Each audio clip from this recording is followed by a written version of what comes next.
Throughout the Earth's history, carbon has circulated naturally between the ocean, the biosphere, and the atmosphere. This continuous process is called the carbon cycle, and as the name would indicate, the carbon cycle never really ends or begins, but rather repeatedly borrowed and passed on. Carbon enters the atmosphere in the form of carbon dioxide as a result of respiration from animals such as humans.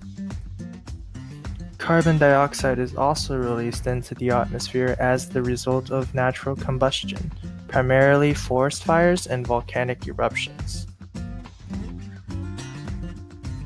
However, after the human discovery of fire and the Industrial Revolution, more carbon than before is being transferred to the atmosphere via human-caused combustion. Plants use carbon dioxide and sunlight to make their food. This process is called photosynthesis.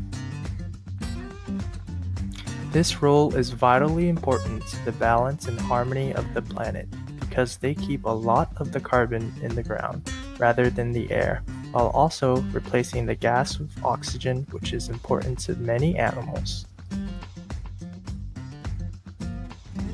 Carbon enters the food chain where animals consume plants along with the carbon compounds, most of which is exhaled through respiration.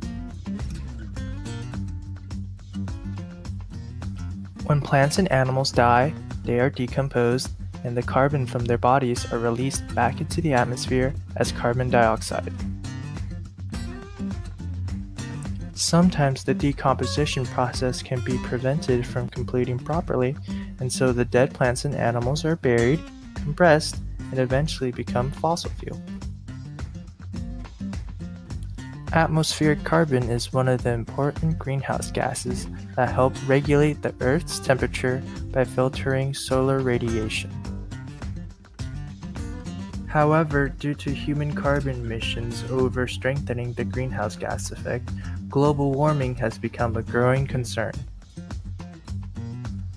Therefore, unless we can rapidly reduce our carbon emissions, humans will face rising sea levels and an increased risk of extreme weather events for the years to come.